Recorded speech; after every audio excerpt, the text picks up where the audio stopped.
Welcome back to Crime Besties for another episode. Here we are again, another week, another Friday. I feel like they're coming around very quickly at this end of the year. Bloody oath, that's actually quite scary. I was talking to one of the mums at basketball training last night, and she was like, you know, my grandma used to say that as you get older, the years go faster. And she thought, no, you know, it's the same number of hours, the same number of days, but my God, do the years go fast. Oh, it's crazy. It's January, right? Yeah. I feel like May to October just disappeared. I don't even know where it went. No, I honestly don't know. Yeah. No, I don't know how we're here. I really don't. I feel like I'm on the train, the bullet train of like, I don't know. Yeah, towards the end of the year. I actually heard an ad the other day for Black Friday sales. And I'm like, hold on, wait, what? That's when I normally do all my Christmas shopping. Yeah, that's on its way. That's not far away. I'm going to have to really start thinking about all this. I was literally saying to my kids the other day, like, I've never been into Halloween, but I actually like Halloween at the moment. I've never liked it really, but no, I'm down for it because I feel like that, like, it's like a holding place before we can actually go, oh my God, it's nearly Christmas. Until I can get to there, then I don't have to think about it. That's only 1 week away. Oh, fuck off. Or by the time this comes out, it's only a few days away. Only a few days away, yeah. It's next Friday, isn't it? Oh, yep. Just mental. It is. Absolutely. There's literally a mental. sign we drive past on our way to school every morning. They stupidly, assholes, keep putting on it, like, 10 weeks till Christmas. My kids have to read it every time we drive past. Oh, yeah? Do they have anything on their list yet? Oh, my kids have got stuff on their list. Yeah. I feel like some years, like, it's really hard. This year, I feel like I'm like, just, oh my God, we're going to have to Pare it back. Yeah. Like, yeah. Save some for the birthday list. Yeah. And I love hearing other people's Christmas traditions of how they do gifts and things, like, because everyone is so different and each to their own on how you choose to do it. But I'm fascinated on how, like, I don't know, just I was talking to a parent last night and how she does, like, it's 3 gifts from Santa and then 1 gift from them, and that sort of thing. Whereas I feel like, I don't know, there's too much fucking wrapping in my house and I need to pare it back. And, not that not saying I spend more or less to that person that does that, but, or any of those sorts of things. It's just so interesting hearing how various people deal with it, because I just feel like it's just too much. Yeah. Oh, the kids get so much. And, I feel like last year I feel the same as you. We were scratching our heads almost, which is ridiculous as to what to get the kids. Whereas this year they both kind of are due for things that they might need. Like Lucas actually needs a new bike. Mm-hmm. Yep. Or will do in the next sort of maybe few months. Yeah. So I think that's a good one. Yes. But, in terms of what they want, I'm like, oh my God, it's just crap. Oh, well, my kids don't want crap. Brody particularly wants really bloody expensive stuff. And it's either, like, oh my God. Lucas's number one thing, an iPad mini. I'm like, you're not getting a freaking iPad mini. Brody wants a full gaming computer. Oh yeah, actually, you know what? He was trying to get me on board the other day. When I picked him up from he school. would. Yeah, like I'll get to Emma and she'll get to Mum. Yeah. He's like, do you think like a computer with a screen or a laptop would be better? I'm like, you probably need to talk to Peter about that. Oh, do you know how many times he's asked me, have you spoken to Peter yet? But Peter wasn't home. So he would have been disappointed. He would have been absolutely hankering to get to Peter. And get to direct to the source, basically. Yeah, that's right. And if Peter says it's right, then that's what we have to do. Yeah. Oh God, actually, you're going to have to word Peter up before he gets to Peter first. I know. I actually have just realised this myself. I need to speak to Peter. And just like really pare back the really minimal specs on what is required on this computer. Yeah. Oh, I mean, seriously, what's an 8-year-old going to do on a computer that needs to be high powered? He doesn't need anything. Like, and I look, as a family, we could do with a home computer. Sure. So I'm not anti it entirely, and that it is something as they're getting older that they do need, and because I really don't want them using my work computer and things like that. That's something I'm happy to invest in. As a family, it's not Brody's. But can you imagine having that conversation? I have had that with him. I said otherwise. Well, that's not what came the other day. So. Oh, you're kidding me! Oh, we're going back again, are we? Radio. I might revisit that one if I were you once or twice. I thought we were really actually, because I'd said to him originally, this is an expensive gift. This means there is nothing else. Yeah. Potentially nothing for your birthday either, mate. Yeah. And I'm talking potentially even from grandma and grandpa. Yeah, you know, like, get all your money, people to give you money towards it. This is a huge thing. And I was trying to get him like to pull back a bit, and he's like, because I know what he's like, he wants everything. So he was like, oh, but that means, but I can't have this and I can't have that. And I said, well, then in that case, you need to talk to Mason, you need to talk to me and get us on board with having a computer in the house, like. So he'd actually done that and had that conversation with Mason, and he was actually like, yeah, no, that's okay, I can come at that. Okay. And, so maybe he'd forgotten, or maybe I spoke to him before you'd had that conversation with him. No. That's so funny. Oh, God, he's a shit. Yeah. Oh, he's so funny. Yeah. He's so funny. Love him, but oh my God. Yeah. Yeah. Especially what we're doing this weekend. Oh, yes. Getting his ears pierced. Yes, that is the most exciting. Oh, he's so excited. So has he decided what he's doing? Yep. Yep. What's he going for? He's getting one in each ear. Yep. And he wants gold and diamonds. Oh my God, bless that child. That is the best. Oh, bougie as. Oh, well, I'd expect nothing less. Well, I did say to him, we might be more of a cubic zirconia family, but that's okay. I'm pretty sure at the place where you're going, that's about the limit of it. But they do have I got my thirds pierced there and my helix pierced at that place. Yeah. And they're gold, but with cubic zirconias in them. Yeah. Yeah. Oh, look, yeah. I mean, I've got a pair of like little diamond studs that he put up to the ear to like go, how does it look, okay. And he was like, oh, can I wear these? And I'm like, no. Not now, but maybe at a point when you're ready that's something you can maybe pop in. Because I've got them on today, is his little ones that he got me for Christmas a few years back when he was beautiful. Mad Spider-Man boy.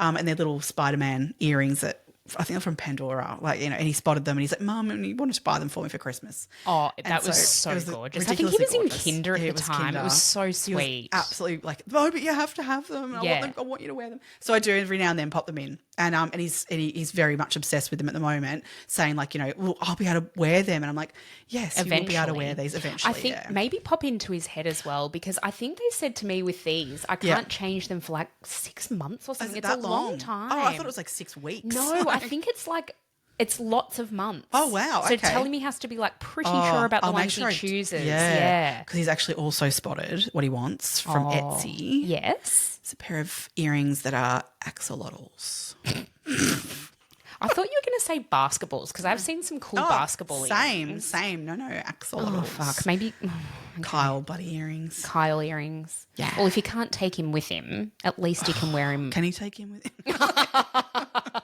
Not leave him at home. Oh, imagine that in your car. Oh! Or like in the school bag or something. No. Oh! Yuck, the sliminess. He's gross. So He's so gross. He's such a little freak. Yuck.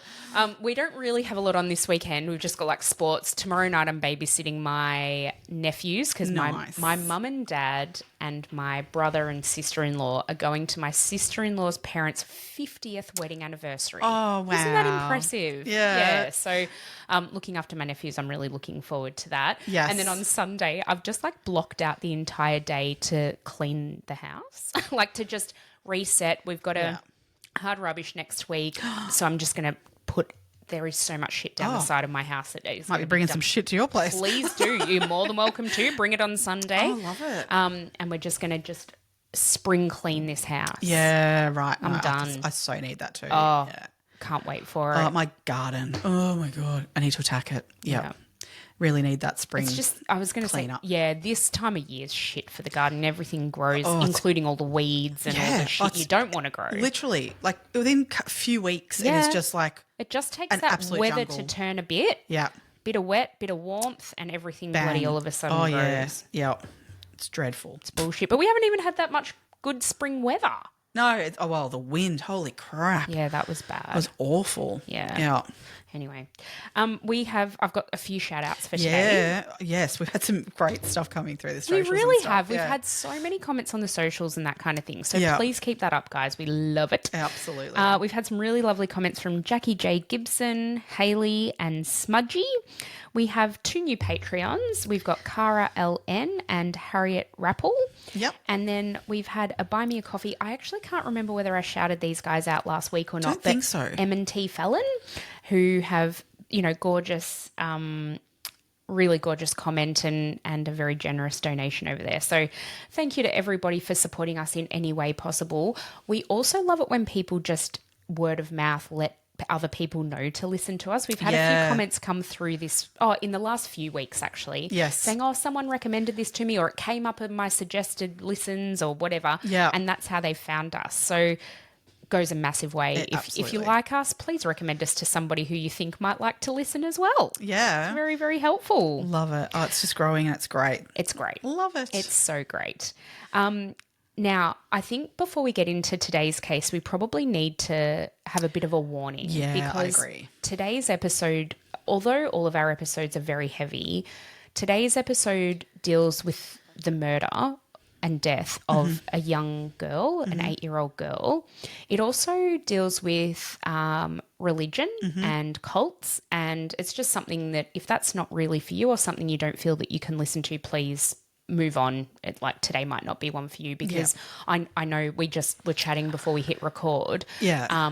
This has been a really hard one to research. Yeah. I think the frustration of it for me has really gotten to me. Same. And you were saying exactly the same thing. So, we get it. It's a really hard one, but I really strongly feel that we need to put this case out a bit more and make sure that so we're speaking today about Elizabeth Struhs, the death of Elizabeth Struhs.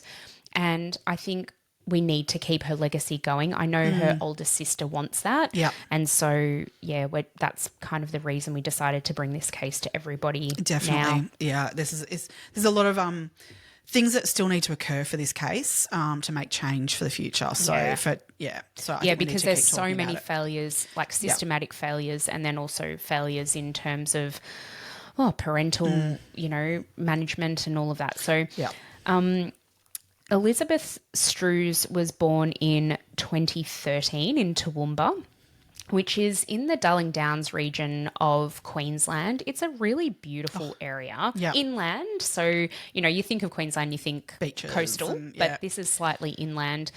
It doesn't have a massive population, but it certainly has a very solid population, and everything's there. It's a city that's known for like cathedrals, and there's a rainforest not very far away, and it's just a really beautiful part of Australia. Absolutely. And Elizabeth was born to parents Jason and Kerry Struhs.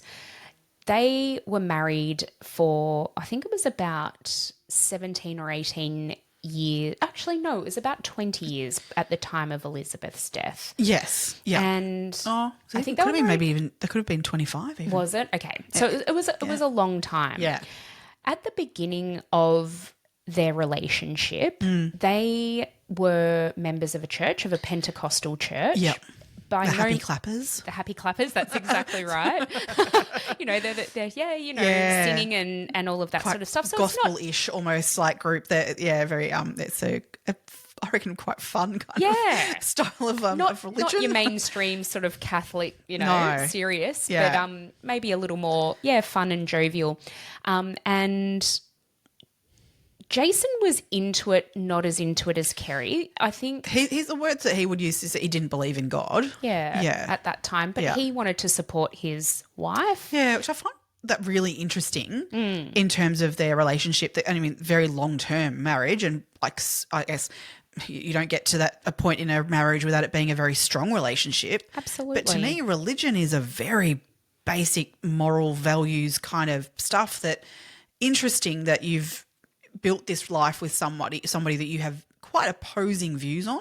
And opposing is probably a little too strong for it. I think he had no opinion, I believe. That's what it was. I think she had a very... But I think that's enough in for a religious belief between two people. To not believe the same thing in a religion is pretty big deal in a relationship. It definitely caused conflict between them. And we'll get... I'll explain a little bit more about that as we kind of go down the line.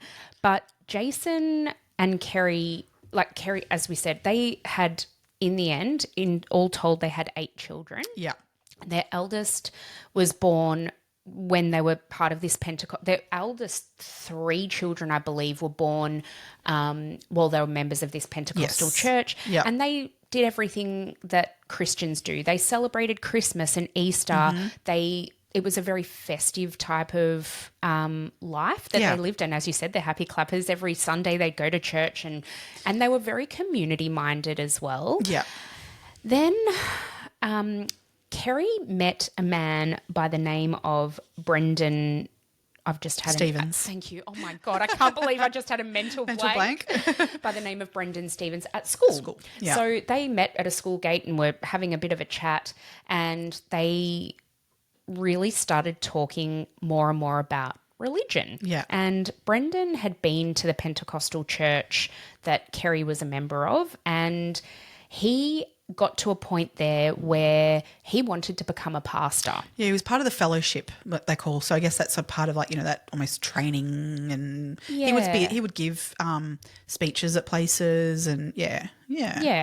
But the church, the Pentecostal church, basically said to him at the end of this training or at the end of this fellowship that he actually wasn't going to become a pastor. No, they actually said to him, like, you need to leave. Yeah, like, his views were far too extreme. Yeah.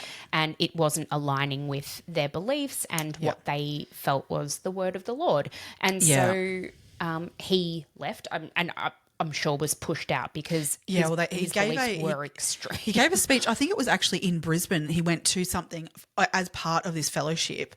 He went to Brisbane and he gave some speech. And when he returned, they said to him basically, too extremist, but not only that, he was actually within that speech, he was speaking negatively of the church and saying they were wrong. And so they were really, the pastors were saying, well, I don't think we align. If you think that we're wrong, why do you want to be a pastor? Yeah. Like, so it was a bit interesting. They were questioning him on that, of like, we don't understand where you're heading here. If you think we're wrong, why do you want to be part of this? So we think that it's best that you don't, because we won't be putting you in a position of any further, because you clearly don't have the same beliefs that we do. Yeah. So what does he decide to do? He decides to create his own religion, I guess. Or he said to them, I'm going to go out and I'm going to do my own thing. So he started an at-home church. Yeah. Oh my God. I mean, that in and of itself, Jesus. But Kerry didn't know a huge amount of people. With this gets me a bit. Does this get you a bit? Because the story is that Kerry didn't really know that many people at the church all that well. No. And so Brendan very easily convinced her to come over to his new church. Yeah. And in that, look, I feel maybe her beliefs were at that extreme end anyway, and she was very, I mean, as these things happen, this was a cult at the end of the day. Oh, absolutely. Let's call it what it is. Susceptible people will fall prey to people like Brendan Stevens. Yeah. And I think Kerry was just in that exact right sort of time in her life and had probably developed some of these views on her own anyway, and it was just then taken to the extreme by her then following Brendan to what they called themselves was the Saints. Yes. So he would hold... They believe that they were saints walking on earth. He would hold church services in his home. They prayed every day. This became so extreme that they basically shut out the outside world, aside from the fact that they all did have jobs. Yeah. So, and very again, normal jobs. Like, so Jason Struhs was a baker. Yep. And I actually don't know what Kerry did for work. I think she was stay-at-home mum. She was a stay-at-home mum. I think she had been a teacher maybe prior. She had been a teacher, but that was I think maybe before she had children. Before she had children, I think. But then, she was stayat-home mum at this point, sort of thing. Yeah. And so, these are people who are part of the community. They're going out, doing what needs to be done to earn money. Part of what Brendan would have them do is basically, though, go and each week when they would come to their Sunday service, where they would pray every day, but on a Sunday, part of that sermon would be each person explaining how they had attempted to bring someone else to the church. Yeah. They all had to have a minimum one person that they had attempted to bring, if not brought along with them on a Sunday. Yeah. They all had to tell their story of how they had interacted with someone. I find this really interesting because it was a very anti-social church in so many ways. So much so. But this was a very strong element of what Brendan would preach to them to do. But don't you think that, if they were saints walking on earth, they would have all found each other? Why do you have to recruit people? Yeah. But in doing so, they blow would... holes in all this shit. There's so many. So many. But in doing all of this shit, people would come, like, because I guess, you know, if you've got a work colleague who's like talking about this stuff, look, maybe it attracts people to go and go, I might go and see what he's talking about. It sounds lovely. Yeah. Because they talk about how they sing and pray and it does if you're sound into that nice, anyway, I guess. if church and things are your thing, and I know, and there's speaking to other people who I know who are religious, often have said to me that as an adult, you'll often like sort of shop around for a church, because many of them, even though they might be the same religion, can have very different, you know, like slightly different aspects to them that, you know, definitely align maybe more with you. Some of them might be more social than others and things like that, that depending on what you're looking for, as an adult, often they will shop around for churches. So it's not uncommon for already a religious person to kind of go, oh, okay, well, you know, where I'm going, I'm not really getting what I want. I'll come and check out what you've got going on. So it wasn't unheard of. What I find really interesting, though, is most people would only ever attend one service and then be like, ooh, maybe not. But as much as that freaks, like that's like, you know, like people would just walk like, oh my God, oh no, not for me. It floors me then, the people that, how quickly they would become indoctrinated into this. So basically, Brendan Luke Stevens was the leader, right? He was married to a woman by the name of Loretta Stevens, and they had 8 children as well. Yeah. So they had Andrea Louise Stevens, Acacia Marie Stevens, Camellia Claire, Therese Maria, Sebastian James and Alexander Francis. And they actually had one more daughter as well, an older daughter who who sort of went away from the religion. Right. And she's not really spoken about at all, which is completely fair. Yeah. She's chosen to remove herself from this. Yeah. So we don't really need to talk about her. No. But basically, so they had this family of 7, 8, the mum and the dad. They've got the Struhs family on board. So Kerry and Jason actually had, in the end, by the time Elizabeth was born, so Elizabeth was their youngest daughter, born in 2013. By the time she was born, they had 8 children of their own. Yeah. Their eldest being Jade and their second eldest being Zachary. So we don't know the names of the rest of the children, nor do we need to. Because they were all minors at this point in time. That's right. And they were all minors. That's right, at the time of this incident. Yeah. They also, along the lines, recruited into the Saints a girl by the name of a woman by the name of Keita Martin. Now, she was a friend of Zachary's, yes. And she came into the church because Zachary recruited her. I think she had a pretty not great upbringing and was definitely at a bit of a loose end and was looking for something and found her place within this cult. This is the one that really gets me. Yep. This is Lachlan and Samantha Schoenfish. So Cameron Schoenfish, Lachlan's dad, has been interviewed. You can listen to interviews with him. He's done interviews with the ABC, Channel 9, and Current Affair. Current Affair. Thank you. I knew it was like 60 Minutes or Current Affair. I couldn't remember which one. Yeah. And he basically tells the story of how quickly Lachlan and Sam were indoctrinated into this. Yeah. So this was around COVID time, so 2020 or 2021, actually I think it was early 2021. Yeah. Lachlan had his first COVID vaccination and he rang to tell his dad, I've had, the first Pfizer vax, and his dad said to him, just make sure you have the booster in 3 weeks because, it's really important. They're saying now this is what you need to make sure you do that. And he also, in that conversation, Lachlan also mentioned about how, there's people who don't even want this. That's so stupid. Why wouldn't you get it? This is going to save lives and blah, blah, blah. 3 weeks later, Cameron calls Lachlan to make sure they've had their boosters, and Lachlan's like, I am not putting that poison into my body. His direct quote to his dad was, having that vaccination will damn your immortal soul. So in 3 weeks, he's gone from being... Now, another thing worth mentioning, Lachlan was an engineer. Yeah. Sam was a hairdresser. They had a couple of children. Yep. And they were just hard and fast indoctrinated into this. Real quick. So he went the from way- calling these people he interacted with, as weird to totally in it. Yeah, so he worked with Acacia and Camellia Stevens. They were office workers at the engineering firm they were admin staff at the engineering firm that he worked at.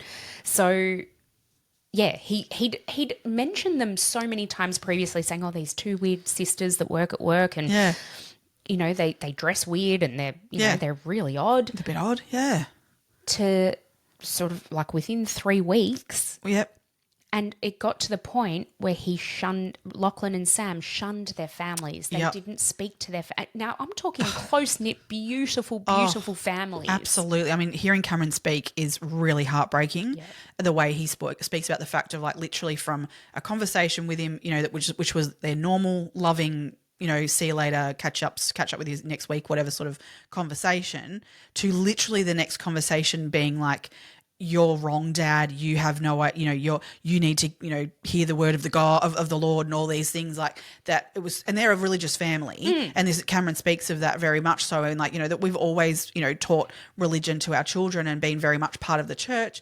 But I mean, and he says because they were farmers, as a family, that he said we didn't always get to church on a Sunday, but that was always our aim. We've had cows that needed milking. Yeah, if there was stuff that needed to be doing on the farm, we wouldn't get there. But typically we were a religious family. And, so to go from that to this absolute extreme of like every phone call with him just got worse and worse and worse of how aggressive, Lachlan became in terms of how wrong his dad was, which made him like evil. Yeah. It was, that's just horrible. Awful to hear that out of your child's mouth. Did you think it was so sad as well that Cameron knew a certain conversation was probably going to be the last one that he had with Lachlan, because he knew he was pulling away and really closing off. He tried to sort of hold an intervention for him. Yeah, but he said to Lachlan at the time, Mum and I will always love you. When this blows up, and it will blow up, when something happens or you feel you need to get out, you come to us because we will help you. Always be always here love for you. Yeah.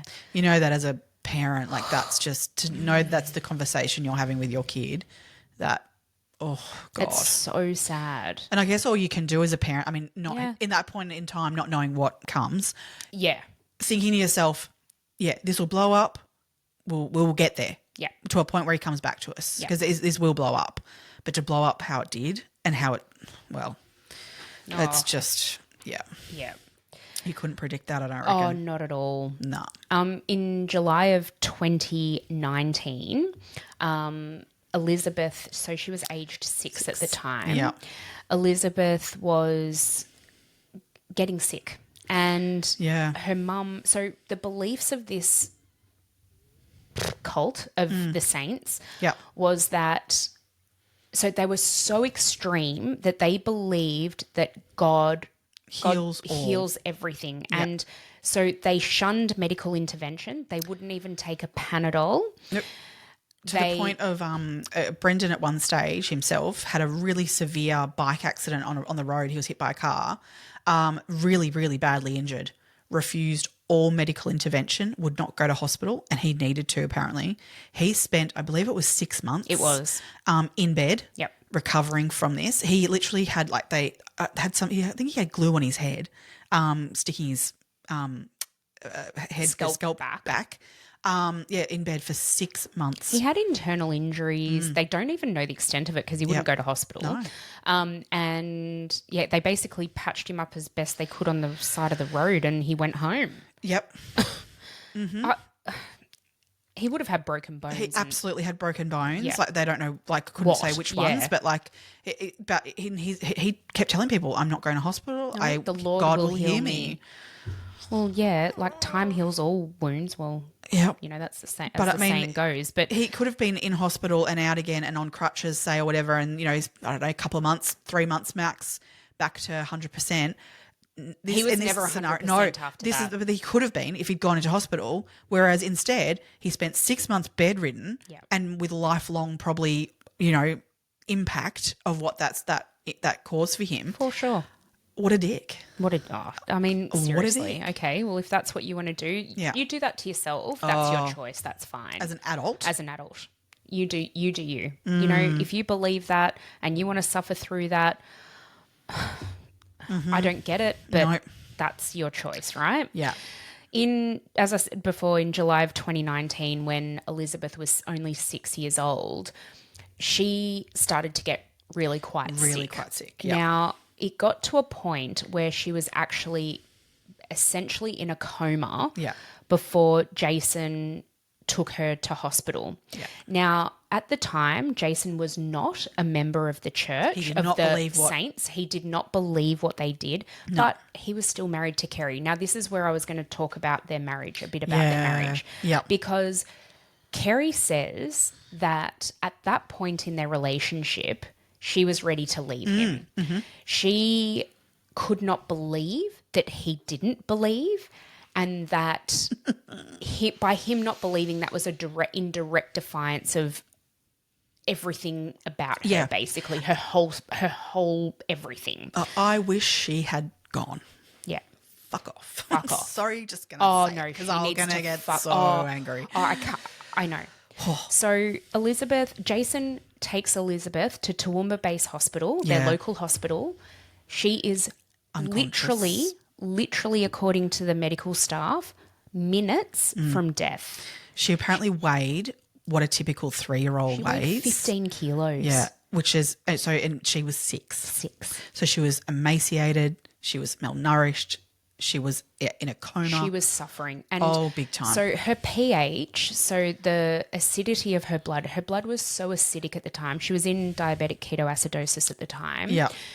Her blood was so acidic that the registrar at Toowoomba Base Hospital said that he has only ever once seen blood that acidic again, and it was on an older person. Oh. He said he couldn't believe that she was still alive. She needed such specialist management that they had to airlift her to the Royal Children's Hospital in Brisbane. Yep. And Jason went with her, and she ended up spending about 5 weeks in hospital. Yeah. Obviously, they came to the diagnosis of diabetes, type 1 diabetes. Within minutes of her arrival in the hospital, she was diagnosed with that. To me, that says a lot, like that, this was a very quick, easy thing that they could have dealt with a week prior to this as a minimum. As in when she first started showing symptoms, there was no need for any of her feeling any of this, what she went through. And, in this day and age, diabetes, type 1 diabetes especially, type 2 diabetes is a bit of a different story, but type 1 diabetics can live, they have the same life expectancy of anyone else in the population. There is no reason that this has a negative impact. Great medical intervention these days to be able to support people with these. And it's so well tolerated, well known. It's, we've got insulin there. Well, this is the thing that I feel like blowing holes again in their scenario of okay, as a religion, they don't want medical intervention, okay, and science being part of their lives and that. Okay, if that's what you choose, that's one thing. But insulin is naturally produced. Mm-hmm. I understand that it's synthetically produced for to be able to have enough to, to treat these people that are, because there's lots of people that need insulin and things like that. But it is a naturally produced thing. Mm. It's not like people were saying she has diabetes and we're going to inject some sort of chemical into her. Yeah. You're actually injecting something in that your body creates on its own. And this it's a bioidentical. Your body just doesn't produce enough of it, so we're going to help you by giving it to you externally. That I really struggle with. Of trying to I try to come at people's different religions and different thoughts. Oh no, this goes beyond that. But this is well beyond that. In that this is a natural producing thing. You are not giving this person chemotherapy. Let's say you're not pumping in something that shouldn't be there. Yeah. On a typical. Yep. Body. Yeah.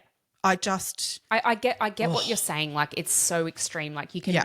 Almost maybe understand people not wanting to put certain chemicals into their body chemo. If people are going to, as an adult, choose, I don't want that vaccine or whatever, if that in that scenario then you deal with the consequences. You deal with the consequences of that sort of thing. But this is a natural producing thing and a child. Yeah, I see. I totally get what you're saying. I agree.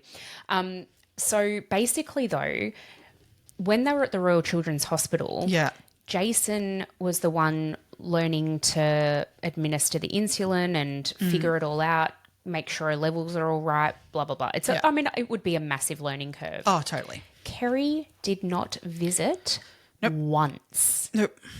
Her daughter was minutes away from death. Yeah. And she never, ever visited her in hospital. God will heal her. She's fine. Regardless of whether you think God is going to heal her, do you not want to go and see your own daughter? I don't know whether this played a part in that. I don't think it did, but I'll say it anyway. Obviously, when they first arrived at the hospital, part of that process of obviously first and foremost, get her stable. But one of the next things they did do was contact child protection. Yep. Because this was a clear case of neglect because this child should not have been got to that point before being brought to hospital. So they were contacted and they were involved in this scenario at this point. So obviously they were being questioned around that, and we don't know, I guess, whether child protection were keeping her from her. I'm trying to give benefit of the doubt here. I don't believe so, but there's that layer at least to know that that is something that's going on around this at the time. I think, yeah, absolutely. But I can't imagine this was the first incident where child protection had been involved with this family. Yeah. I don't think they could have, without doing a very thorough investigation, have kept a mother from her own child. Yeah. Yeah. I think they Seriously, could have at that point, but reckon? yeah. Oh my God. Well, with how bad it was, I wouldn't have. Yeah, okay. But that's not been reported anywhere. No, it's not. So I don't think that's what happened. Yeah, okay. I'm just saying that we don't know You're if giving that's her the absolute benefit certain. of the doubt. But obviously they're letting Jason, if that's the case, but he was the one who was saying, oh, no, I've brought her here. I want to make sure we get this sorted. I want to, learn how to do this, and we're going to get this right. I will never let this happen again. Yeah. Were his words. He was, the whole way along. Yeah, he's Whereas, like, I should have brought her in earlier. Like he expressed remorse for that. He expressed regret. Not enough. Weak piece of shit. No. But Kerry was doubling down on the fact of we should never have brought her here. Oh, God, I know. So charges were brought upon both of them for this neglect. They were charged with failing to provide the necessities of life was what they were charged with. Yeah. So what ended up happening is, Jason actually pled guilty, and he was given a 6 or 12 month suspended sentence. I can't remember now. 12 months suspended. Yeah. He served none of that time because he did a deal in testifying against Kerry in her trial. She was sentenced to 18 months. She ended up serving 5 months. Which is fucked which up. Which is so fucked up. Oh, it's so fucked up. And sorry, it was 6 months he was sentenced to in the end. That was suspended. Yeah, and basically given because he was the parent saying, no, I will ensure this never happens again, and testifying against Kerry, he didn't end up actually spending any time in jail. No, but he'd also proven that he was administering the insulin. She was stable. She was back at school. She was, living essentially. He'd done all the right things. He'd ticked all the boxes, whereas Kerry was still to that, as she pled not guilty. She was saying that she did nothing wrong. God will heal her. Fuck. Do you also think, just really quickly, it just reminded me when I said she was back at school. Yeah. Do you think it's weird that they didn't homeschool their children? Because they were going out and getting all these worldly ideas at school, and then coming home to this extreme view. Yeah. That would have been really hard for the kids. I know. I mean, and hard for, I think, someone like Brendan to then influence if they're, but I think they wanted them out in the world though to be able to recruit more. Yeah, okay. I think that, and the thing was, this is what really gets me with this cult particularly of, again, we said before, how quickly people were indoctrinated into it. And these were such extreme views that they were so much believing of this that I guess, they were like, go out into the world because we're not going to lose them. Yeah, okay, yep. Which floors me of how that is the case. Yeah, because normally cults are about control. Yeah. And, I mean, it was very much control. Control. But not controlling them as in don't go out in the world. They were letting them out to do those, go to work in the, in your office space and in those places where that was one guy who I think might have been Lachlan, who was, he was the engineer. Someone else was like a shoe repair business. And, they were working in these everyday businesses. Dealing with the public, interacting with the public all the time. Yeah, but that's where I go. There's some of the psychological level of whatever Brendan was doing that there was no breaking, to this day, no breaking of these people's beliefs of this. No. I know. Blows I know. my mind. It absolutely blows my mind.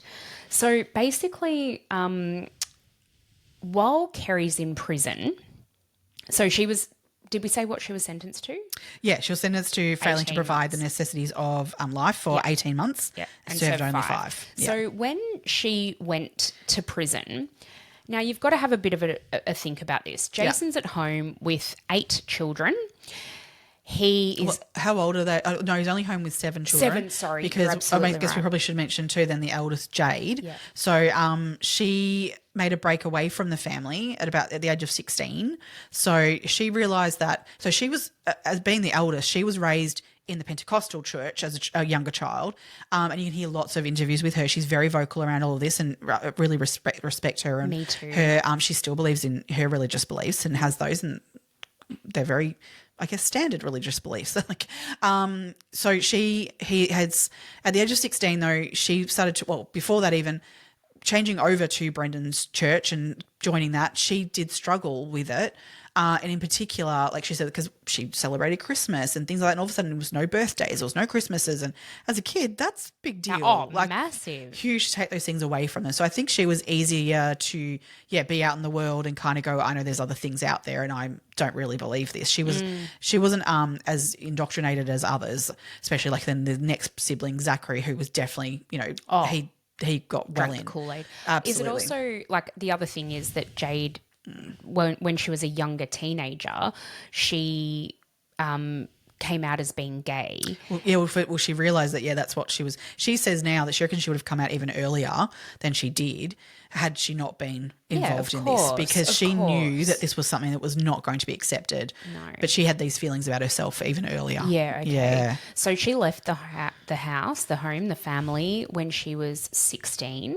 Now, she actually went to live with other family members. So she did have somewhere to go, thank God. Because when I was first listening to this story, I'm like, what happened to her? Was she like out on the streets on her own? Like, where did she go? But she did have other family members who took her in, thankfully. Oh, yeah. And raised her for the rest of her teenagehood sort of thing. Because Kerry's parents even, they're very, to this day, like sort of are involved, and that they don't have these extreme views. Oh, and no, they're lovely. They're lovely really people. down-to-earth people. And so Jade's, been able to go to people, which fantastic that she had that support to be able to move to. And she did stay in contact with Brendan, and even did see do you mean her siblings. Jason? Oh, sorry, Jason, sorry. Yeah. She even did see her siblings somewhat regularly. That this is the thing, as we were saying, like typically if you as a child of people in these cults, if you were then to like say no, I don't want a part of this, they would shun you entirely and not let you anywhere near those people in the cult again. To you don't want to have them infiltrating and being able to take away people out of the cult. But that's not how Brendan did it, and so he did allow them to still see each other. But I think really, also the fact that Jason wasn't in it probably helped, because I'm pretty sure Jade didn't have a lot to do with her mum. No. I think all of the contact was through Jason. So definitely, yeah. That would have helped, I guess, in that way. So. But anyway, so Kerry's now, we're sort of fast forwarded again. Yeah. Kerry's in prison. She's serving this, what ends up being a 5-month sentence. Yeah.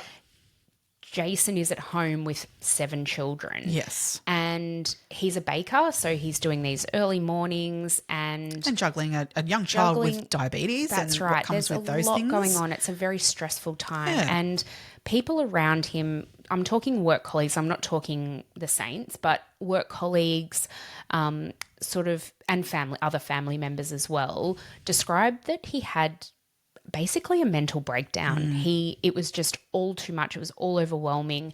And unfortunately, in that moment of absolute vulnerability and of him hitting rock bottom, who comes in and sweeps in with a perfect solution to all of this? Fucking Brendan Stevens, that piece of shit. He turned to his son Zachary first and said to him, like, I'm not coping. And Zachary, who was very much in with Brendan, turned to him and said, we've got to pray. Because God heals all. And so Brendan did do that, and this is where I find this really weird. I know. There's interviews of like him, police interviews, you hear him talking about this fact of like literally immediately he felt better. Like I feel like all he did was basically go, just absolve myself of any responsibility and therefore I feel better. prior to that, you were being a parent, and that's stressful at any time, let alone being on your own. And you don't just get to check out of that. No, I'm sorry, you don't. You don't.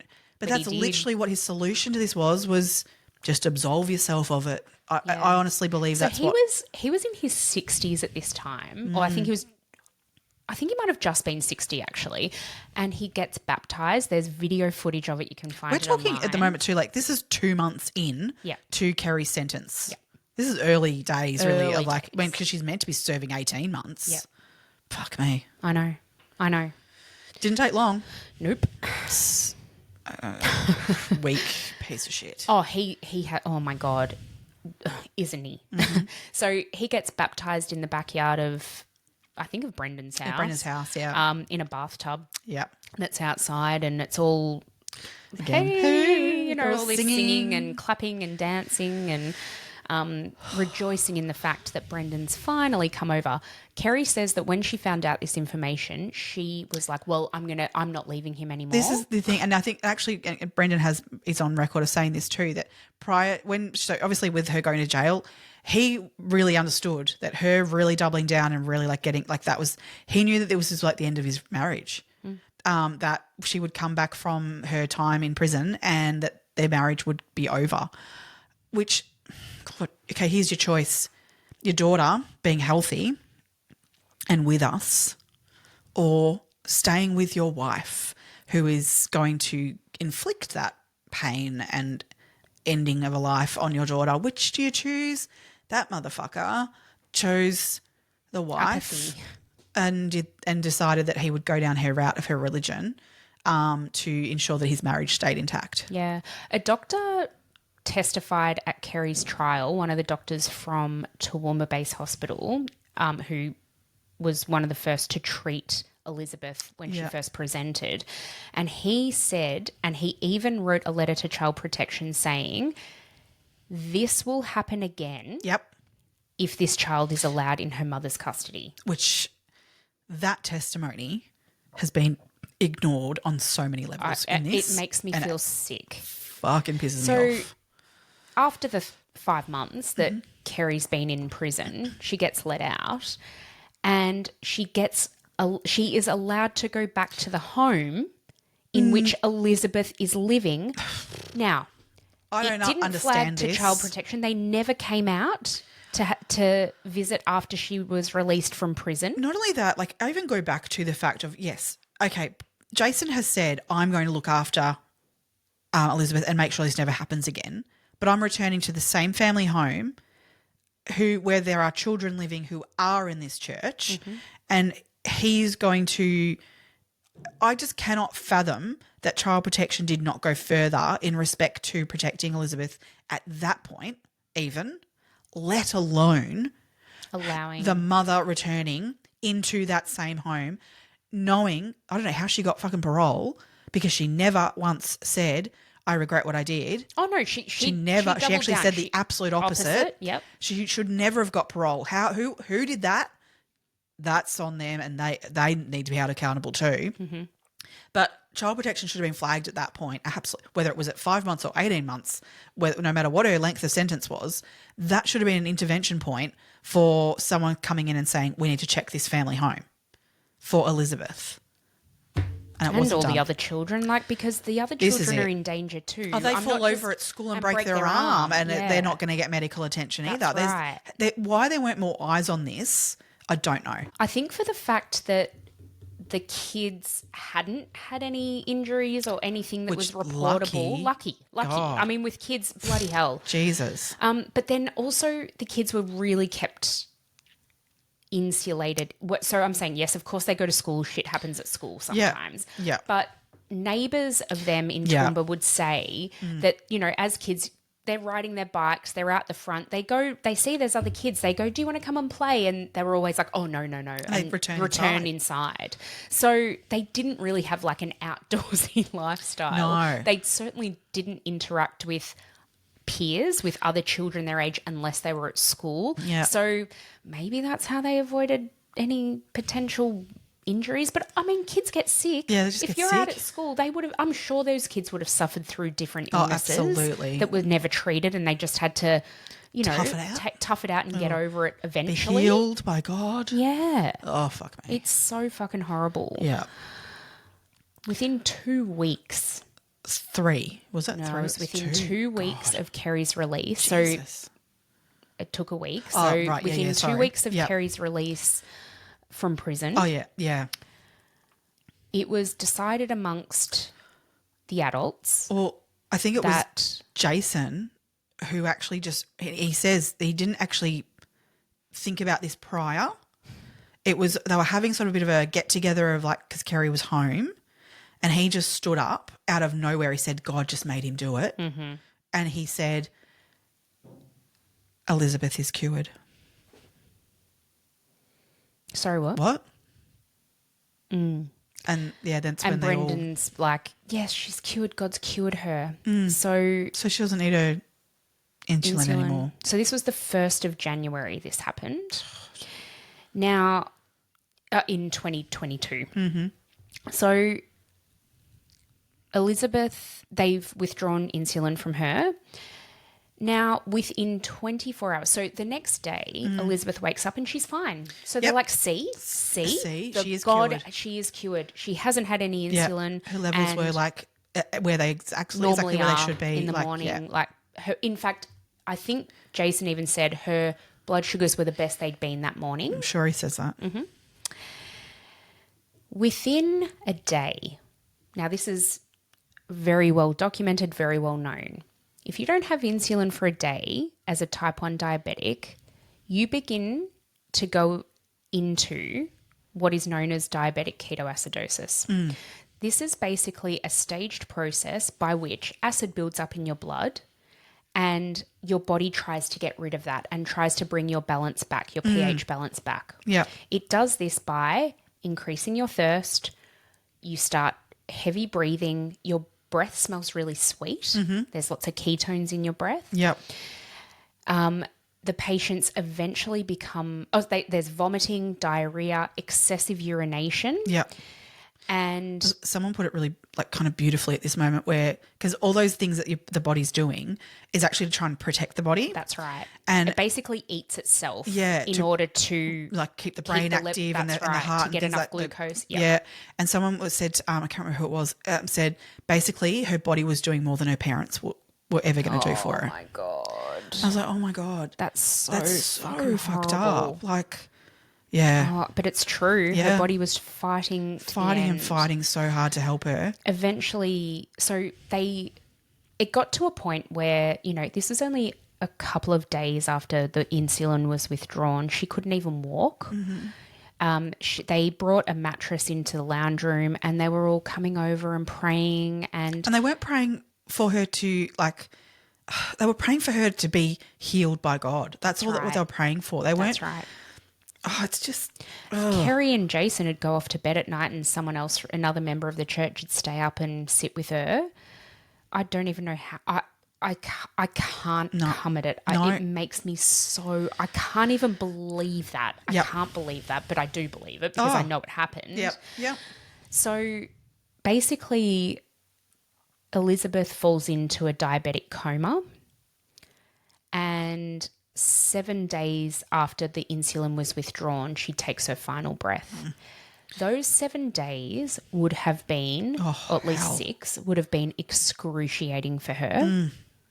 When members of the church, I think Brendan, this was in an interview with Brendan, he's like, no, she wasn't suffering. There were no external signs of suffering at all. And I'm like, fuck off. That is bullshit, number one. Vomiting for one thing. Like couldn't stand up. The child was probably too scared to show how sick she was. She probably had no strength to show how scared she was. Nothing left. She was relying on everyone else there, those other adults, to take care of her. This is the other thing that fucking makes me so mad. In one of the police interviews, they're like, well, she didn't want the insulin. She's fucking 8 years old. Yeah. She's 8 years old. Brendan goes, well, she wanted this. Fuck, she did not want this. That is not what anyone would want. She's an 8-year-old little girl. You've fucking brainwashed her to think she doesn't want this, to think that God's going to save her. Yeah. She has no critical thinking skills. She's fucking 8 years old. Yeah. Oh, it's just absolutely Oh sickening. my God. And the thing that gets me even more than that is the interviews with the police after this. How calm, out of all of them, Jason is. Yep. No one's sad. The others, I understand, have had this belief for a long time. Jason's literally been 3 months. in this like 3 months. Yep. And he is so like content with the fact of what has taken place. Let's talk about what happens after her death. Yeah. They all come over, they're praying, singing, dancing. Yep. They're dancing out on the lawn. They're dancing around her body. They're not praying because she's died. They're praying that she will be resurrected. Yep. She's just sleeping. Yep. And she will rise again. Yep. So 36 hours after her death, they decide that they should probably call 000 because God clearly wants more witnesses. More witnesses. It's not about getting her help. No. Because this must be God's plan that we need to call services in, because then when she goes wherever she's going to go, they'll see that she's resurrected. Part of their religion is hands on people is what helps heal. Yeah. And that was why, so eyes on people and hands on was supposedly what she needed to resurrect her from the dead. Now, I feel so sorry for the emergency services workers who attended this scene, because there was a recruit ambulance officer and two qualified ambulance officers who arrived now, and 2 police officers. What they would have walked into, I can't even imagine. That would stay with you forever. There's a dead 8-year-old in the middle of a lounge room on a mattress on the floor. I can't even imagine that scene. But they did try to perform CPR. I guess they had to. I think they legally kind of have to do very attempts clear that of she things, was but already deceased and well and truly deceased. Yeah. They've then removed her body from the scene, from the house. Whilst they're doing that, though, these motherfuckers are singing. And I don't mean somber singing. This is jovial. Joyful fucking singing. Happy clapping. Yeah. Beyond. And you can hear it in the background of the police interviews and stuff they do kind of out the front of the house. Their body cams. As they start to do the cordoning off the scene, like, because they realise it's a crime scene very quickly. And it actually fucking does my head in that how these people are insane. Oh, yeah. Because there is no sane person that could do that in front of that going on. No. And neighbours say that jovial singing and dancing had been happening for basically that entire 36 hours from when she died until her body was taken away. You literally don't have any kind of heart. Oh, no. So obviously, as you said, the police, once they found out she'd been deceased for 36 hours, and they were very matter-of-fact about telling them that, they started to ask questions, as you do, and Jason was the first one interviewed. And they say to him, how are you related to Elizabeth? Oh, she's my daughter. And they're like, oh. The police officer's like, oh, okay, right. So can you tell me a little bit about what's happened here? And he basically said that she was cured from her diabetes. Well, clearly not. No. Quite obviously not. And she's not actually dead. This is God's plan. She's just sleeping. And she will be resurrected. Yep. So you just need to wait for that, because she will actually be resurrected. Because as well, this sort of occurred with the 2019 incident where she was taken to hospital and diagnosed with diabetes at the first time. All along, Kerry would never say that Elizabeth going to hospital that time is what healed her. She 100% to this point in time, and even now as we speak, believes that it was God that healed her that time, not the hospital. Yeah. So what, this is just a fucking coincidence that she was near death and you take her to this miraculous building where there's people who know what they're doing, and she, after a month, let alone, it took time, but she was very quickly at least stabilised, and then a month later was able to come out of that hospital, however, child who has diabetes and continue her life. that has absolutely nothing to do with her, the fact that she was in that facility and with those people. According to her, this was all God. When Brendan's interviewed about this, he says that medical practitioners kill people all the time. And so why would you trust in them? I'm like, are you fucking kidding me? No, they're very rare, and we've that's why we did a podcast on the one that's very, it's rare that they do that. That's not a thing. It's not a thing. Like, it's not a thing. No. But that's why, so they're at the front of this scenario here, fully convinced that she's not dead and she's going to come back because God heals, and God's already healed her once. And he's going to do it again. Brendan says, what point does your brain not kick in? No. And none of them are sad. Nope, none of them. No one's sad. No one. No one's crying. No one's sad. They're not. Jason. He flat out says, I'm not sad. Yeah, he said, he's like, I know I'm going to see her again. I hope you should never have seen her again after the last time. Exactly.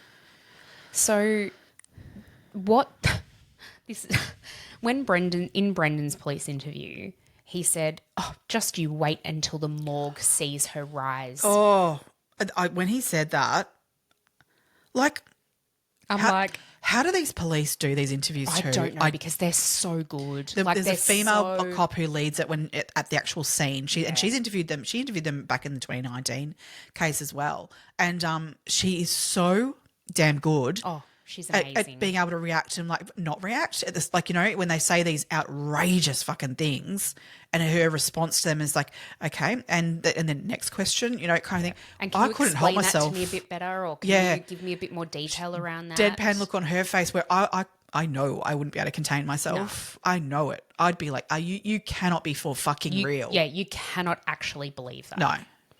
Oh, yeah. Brendan's interview is equally as it's disturbing, so infuriating but at the same time, Jason and Kerry are her parents. The only grace in that I'll give Brendan is that he's removed and he's not that child's parent, but he had responsibility over her in this situation. Well, he was the one who encouraged him to stop. He did all this, but oh God. And I mean, he founded the Saints. He founded the church. Cult. Cult. Absolutely. Oh God. Oh, it's just phenomenal. Yeah. It's unbelievable. It's truly, truly unbelievable. It really, really genuinely is. I found it incredibly bizarre that this all played out the way it did. Yeah. I mean, over the time after, this is the thing out of all of it, maybe excluding the actual death, but this is the thing that breaks my fucking heart. They never claimed her body, and they never held a funeral or anything like that. Oh, God. So Jade was eventually contacted by the morgue, by the coroner. She found out about this via a journalist. Oh, no, she found out that Elizabeth had died from a journalist. Yes. Which is disgusting in and of itself. Like, do you know the Toowoomba Struhs? Yeah. Why? She Googles it and she finds out there's a death of a child, and she's like, puts two and two together. It was Elizabeth.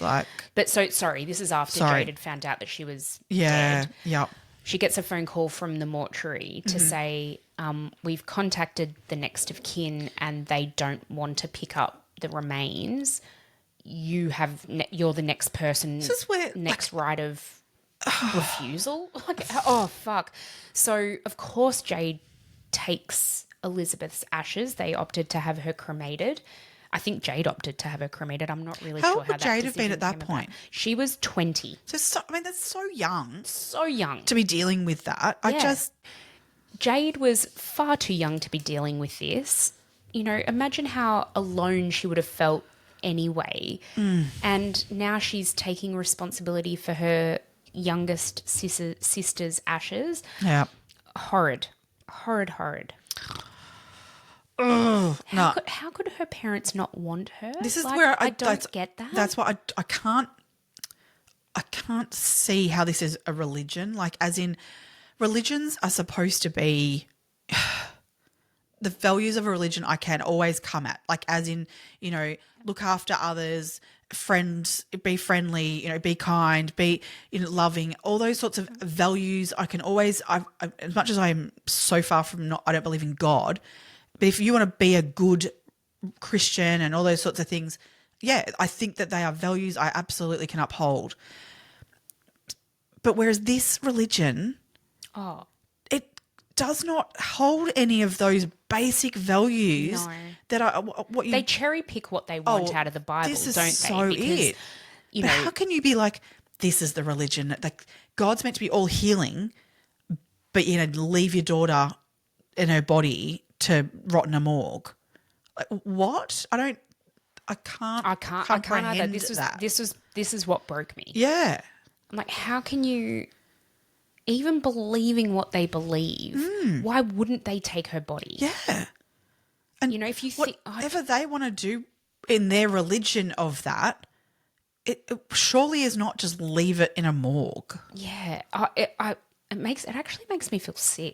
It's horrid. And that, that poor girl. I'm so glad she had Jade, because there's no one else in that family. I mean, grandparents were, and it was auntie and removed that uncle. would have done that. Yeah. So, I mean, I'm so grateful for Jade, for Elizabeth, because her fucking parents are absolute sacks of shit. Oh, fuck. I don't even think that. No, that doesn't even cover it. No. And, even before Jason joined the religion, what a weak piece of shit he must be, because he's not standing up to his wife when he can clearly see that their daughter was so unwell. And he let it get to the point where she was in a fucking coma before he did anything about it. No. Yeah, it's where I go back to that original statement around religion's big deal in terms of values in a relationship. And he clearly, as much as he held his ground of whatever, of I don't believe and you do, and that's fine, as long as it doesn't but couldn't care less when it does impact him either. Yeah. And I just find that incredibly, it was to me, that's almost as so weak. It's basically I don't have the energy to believe anything anyway, so I don't really give a shit. Yeah, it's apathy. Yeah. It's not okay. It wasn't a staunch, no, I don't believe that. You can believe what you want to believe. I'm taking her to the doctor. But she's my daughter too. Absolutely. Yeah. Not to be able to stand up to that just absolutely makes you so culpable, so incredibly wrong. Oh, dipshit. Absolutely. What a fucking dick. So basically, I think Jason and Brendan were charged with murder. Yeah. And so Kerry, the mum. Yeah. Zachary, the brother, the eldest brother, all of the Stevens children who were living at home and were members of the church. Yep. Lachlan and Samantha Schoenfish. Yep. And Keita Martin were all charged with manslaughter. 14 people in total were charged in relation to the murder of Elizabeth. Good fucking job. I haven't looked it up. I should have. Has there ever been that many people in Australia charged with the same murder? So. I don't believe Crazy. Not as in that's just huge. That's great. Oh, thank God they went that far. Absolutely. I mean, I don't think they went far enough in the end. But no, I agree with that. But at least, I guess, we got somewhere. Point. Yep. So, in the end, it ended up being a judge-only trial because this had received so much media. I'm talking not only within Australia, but internationally. It was a massive news story. Of course it was. It is fucking. I don't know that it was big enough, to be honest. I really, honestly, I feel like it wasn't big enough. You know what? I think you're right, because the reason being the name Elizabeth Struhs wasn't instantly recognisable to me. I knew the case and I knew the story. Her name wasn't in my head. No, I don't. So I think you're absolutely right. I feel like maybe if you lived in Queensland, yes, it was probably much more heavily played there. Yep. I feel like being out of the state, which this case should have moved across state lines. It should have been more. It should have been bigger, because there is so much, and we'll get into it in terms of what was wrong in this situation that has to be, and I'm not saying should be, it has to be fixed. Yep. We cannot allow, as a society, this to ever happen to a child ever again. No. Anywhere in Australia, anywhere in the world. Yeah. It is not okay. Yep. There were people who let her down, as well as her parents. It's so wrong. Yeah. But we'll get to it. So in terms of the trial itself, was it fucking shit show. Fucking shit show, because they chose to represent themselves. Well, first of all... But they also chose to run the trial. Yeah. All 14 of them Yep. at once, which Yep. that I don't know has ever happened before. No. Not that big a... They had to rearrange the courtroom to fit them all behind the right desk. Yeah, and give them all desks. And it meant that there wasn't a huge amount of public space, but because there was interest in this case, they had sort of overflow rooms and stuff for people to be able to bear witness to this. But they didn't want legal representation. No. They refused to enter a plea, so the judge had to enter a plea on their behalf, and he obviously entered a plea of not guilty. Yeah. So the trial has proceeded, and Brendan basically represent them all. They each represented themselves. Well, technically, but I think he was the main spokesperson. Each one of them took on like point person for various people that were. So the prosecution brought in witnesses, and that's the thing. So when it came to the defence putting their case to the judge, they didn't. So, but they would cross-examine witnesses that were on the stand that the prosecution put up there, which was part of it was their family members and stuff, but they each had a moment where they were point person and they would go and cross-examine these people. I don't think that's right either, because I don't think that you should be like cross-examining. Like at one point, I think Jade sat on the stand. Yeah, she did. And like her mum or dad cross-examined her. I don't think that that's appropriate. And I think Brendan did with her as well. That would have been so difficult. Yeah. Well, she actually got up and said, "This is the most difficult thing I've ever had to do." Yes. Of course. I mean... on so many levels. It's just, I don't think that that's right, that should be allowed. No. But so, it was a judge-only trial because there wouldn't have been able to have been an unbiased jury selection process, so which... Yes, I think that's probably a really good call. Yeah, but not only that, because of what kind of I just think that it had to be in this situation, because they made a mockery of the entire court system, the 14 of them.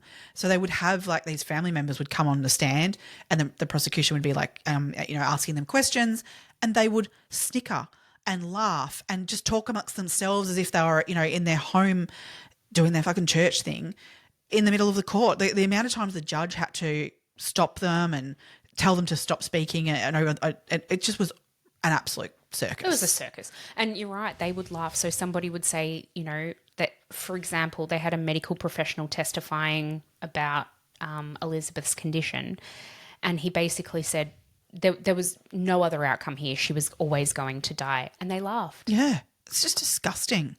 It's absolutely disgusting. Revolting. They believe that she's not dead. Like, I can't. I actually can't. This is where I really just get oh my God, I can't even. Yep. So Jason ended up being sentenced to 14 and a half years, because he got 13, but they added on his conviction. Sorry, he got 14 years, but they added on the 6-month suspended sentence from the 2019 case, as it should be, because he obviously they're connected, so they were able to basically say, you've now got to serve that. Yeah. But he wasn't, along with Brendan, who were both charged with murder, they downgraded that to manslaughter. Now, this gets me that the judge basically decided that they didn't believe that she would die from this. Therefore, it's manslaughter, which I understand that's what I'm going to put inverted commas, believe, but a sane person would not. You can't actually convince me that these people really believe this shit. I don't know. I can't either, because I can't imagine having such extremist views. Our court system has to be based on common sense. Yeah. And that's exactly right. And I think that common sense told you that she would die from this. For sure. And therefore... Jason, if no one else, Jason knew that. Exactly. He murdered her. Yeah. He murdered her. Yep. He knew everything about her condition, her dosing. Like, Kerry never gave her insulin once. No. Jason took full responsibility for that. And therefore, I can't even believe her mother didn't even ever administer a dose of insulin to her diabetic daughter. But the fact that in that Jason 2019... took on that responsibility and he fucking failed at it. Yeah. he murdered her. Yeah. He admitted back in withdrawing that her 2019 that he knew that's what the outcome could have been. What's the And difference? the fact that he even said, "I will never let this happen again." Yep. He knew what would happen if they did this Yep. again. He Yep. knew she would die. Yeah. So to me, that's not manslaughter. No. That's murder with intent. Absolutely. Absolutely. So, look, I think the sentence that they got was bare minimum, but at least it wasn't nothing. Yeah. Kerry was also charged with manslaughter, convicted of manslaughter, sorry. Yeah. She ended up serving sentenced to a bit over 14 years because she then... Bit over they 15, added, actually. It'll be 15, is it? Yeah. Because they added on the rest of her sentence as well that she didn't serve. Yep. Brendan received 13 years, and then we've got Loretta Mary Stevens, 9 years.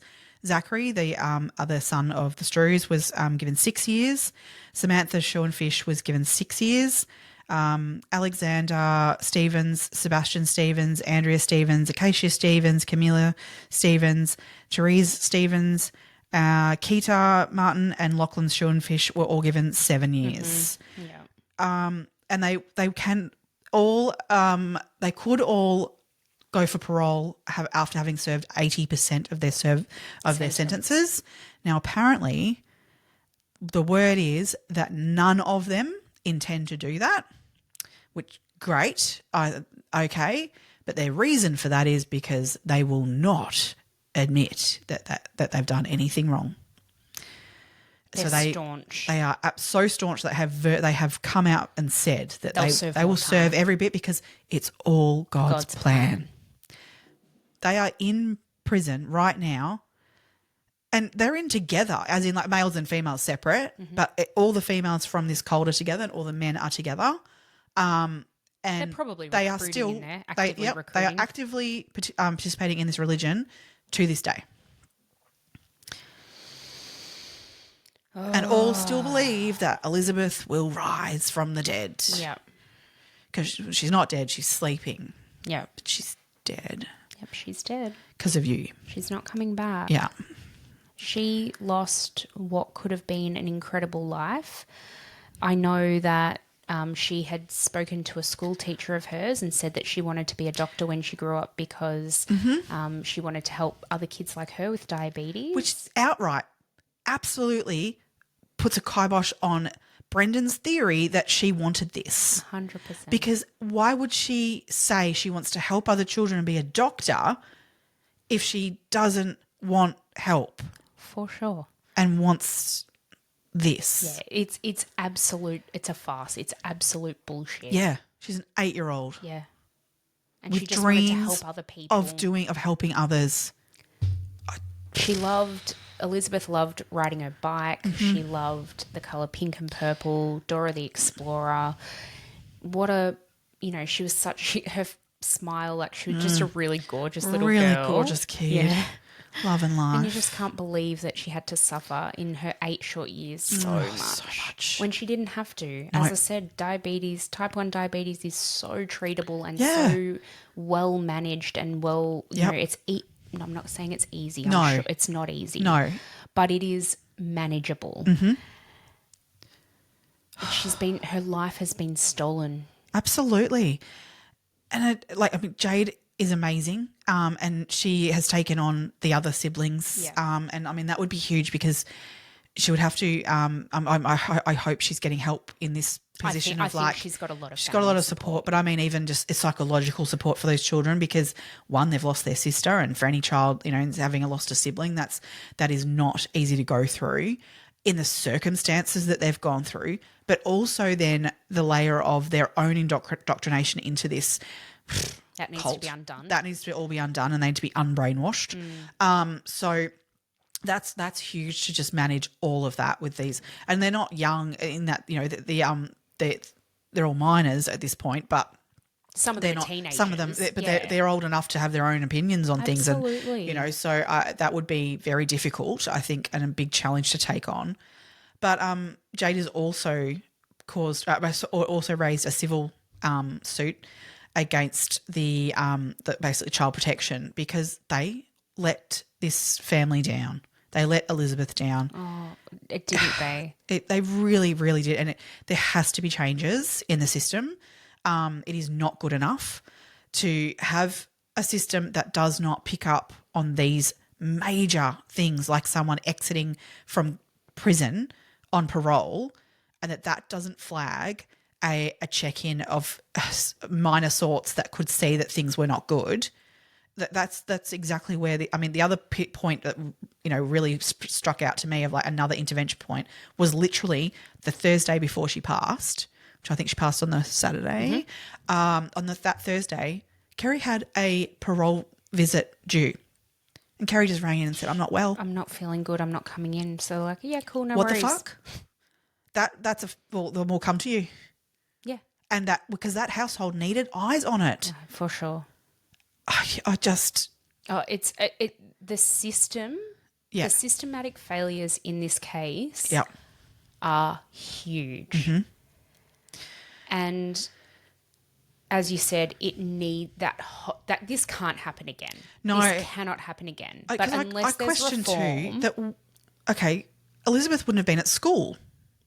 Oh, it was school holidays. School holidays. It was school holidays. Okay, yeah. all right. Yeah, but even prior to that, there has to have been prior to that though. Even there was the months building up of Mum being sent to jail. Right, school have got to be on a bit alert of like what's going on here because we know what's happened in the past. Mm-hmm. Surely they knew what had happened in the past. I don't know. There are systems that allow that they would know. Okay. And if they weren't, then again, it's another failing of the system. Sure. Because there are avenues for that school to have known whether she had moved schools or not. There are literal websites that you log into and see this stuff and get flags for it. Yeah. So they can't claim that they didn't know stuff. That's on them as well then. Why weren't they flagging things of like, hey, she's not, I don't know, not looking well towards the end of term and then Mum's coming out of jail. Like, what the fuck? Yeah. Oh, look, I can't even. I can't even. The fact that, for me, it's the fact that child protection didn't check. Like, they didn't know that that Jason had been baptised into the religion because they hadn't been out there to see it. They didn't know that there was a change. That's a massive change in circumstances. If people in his workplace and stuff were saying he's really not in a good place. Yep. Oh, it just frustrates me. I know. That there are literally, and I'm pretty sure this is nationwide, not just Victoria. Okay. But there's, there are systems that allow communication between various departments. And why that wasn't being utilised just is beyond me. That these people there should have been parts of her life all communicating so that this was avoided. Yep. I don't know. Look, an inquest has been announced, but a date hasn't been set yet. Yeah. So, look, it's a good thing that they're going down that path. The fact they haven't set a date yet, I think, is disgusting. Yeah. This is a priority. This has to be a priority. So I guess watch this space. If there is an update, we'll bring it in a future episode. Yeah. Oh, because unfortunately there are many of these like little cults operating in Australia around the world. And we don't know about them. I know Toowoomba is known for a little bit of like some quirkiness, like, kind of thing. But yeah, so there are pockets where this is more likely than, in our suburbia kind of thing. But they're definitely around. And so it's got to be more eyes on this stuff. Yeah, and that's what this inquest needs to investigate, how they do it, what they do with it. Yeah, I understand people have a right to do their own thing and that stuff, but where it puts people in danger. That's right. I mean, the minute that there's a religion that states that they don't believe in medical intervention, that has got to red flag where there's children involved. I mean, again, if you're an adult and you want to make that decision, that's kind of a bit of it on you. Again, I don't like it, but what are you going to do? But when there's minors who can't make those decisions for themselves, for sure. No, that is not even okay for a parent to make that decision of that child. Like, it's no, not. Of course not. No, we do better because we. I mean, I get it that the Bible's written in. They pick, I just say, cherry pick out of the Bible, and because the Bible doesn't talk about using medical intervention because it wasn't invented yet. We've moved with the times. Maybe if your Jesus was around. God. Maybe he would go, hey, insulin's cool, dude. Yeah. Take insulin. I don't Yeah. Come on. Yeah. Yeah, when we know better, we do better. Yeah, that's exactly right. We've got these resources. We've got hospitals. We have the best medical, staff. We've got nurses and doctors. Got science. Yeah. Hey, what? Sorry, what? People who actually give a shit and want the best for, the best outcomes for especially children. Like, you think how hard people work to make sure kids are okay. Yeah. And in this instance, everyone's failed her. It's just, there were people who tried along the way, but, were bound by certain, there was nowhere else for them to go. No. But, this outcome is disgusting. I actually can't believe that it happened in the country that we live in. I think it's disgusting. Same. And it's as you said, it has to change. Mm-hmm. Yeah. It really does. We have to do better. I just also wanted to mention Lachlan and Samantha Schoenfish, they had 2 children. Yeah. They have said that they don't ever want to see their children again. Their children are being raised between Samantha's parents and Lachlan's parents. I'm in 2 minds about that. I think it's better for their children. Better for their children for sure. But can you actually believe that? How do you do? I don't know. Okay. One way to make yourself an absolute piece of shit. Yeah. Like how? How do you just go? Nut and done. Like again, that's where I just can't come at this as being a religion. Where are your core values and beliefs? Like really centered here. And community and all of that sort of stuff. What is their goal? What is their outcome of that? It's like they've taken. I'm like you. I don't believe in God. I'm not a religious person, but I can see value in some of the beliefs and some of the values of certain faiths. Yeah, and community, kindness, family, being together. Yeah, all of that. They've fucked that all off. Yeah, they've literally removed all that stuff that you can go, I can go with this. That's nice. Yeah. And have just picked the crap and run with it to the nth degree. Oh, yeah. Extreme is the only way to word it, isn't it? Total and utter extremism. Yeah. Oh, I just can't. I just can't. This poor little girl. It's just shit. Yeah.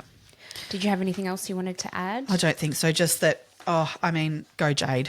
Yeah. I really am impressed with her and she's amazing. And, stick at it. You're doing the right thing and you're just incredible. Yeah. She is amazing. Yeah. And thank God those other kids have her. They're very lucky. And I hope that they know that. I hope they see that.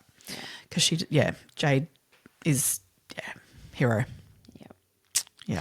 All right, let's leave that one there. For sure. Next week, this is on a completely different plane, thank God. Yeah. But next week, we're actually bringing you the Lawyer X case, Nicola Gobbo. Mm-hmm. Oh, this is a spicy one. So stay tuned for that. And thank you again for joining us for another week. Don't forget to go over to Patreon if you'd like to support us over there. It's $5 a month and you can join us at patreon.com/2crimebesties. You can buy us a coffee if you like at buymeacoffee.com/2crimebesties. Or as we said at the start of the episode, share it with one person. Yeah. Share it with one person who you think might like it. We would be so appreciative. So thank you. Absolutely. Stay curious, Crime Besties. Bye.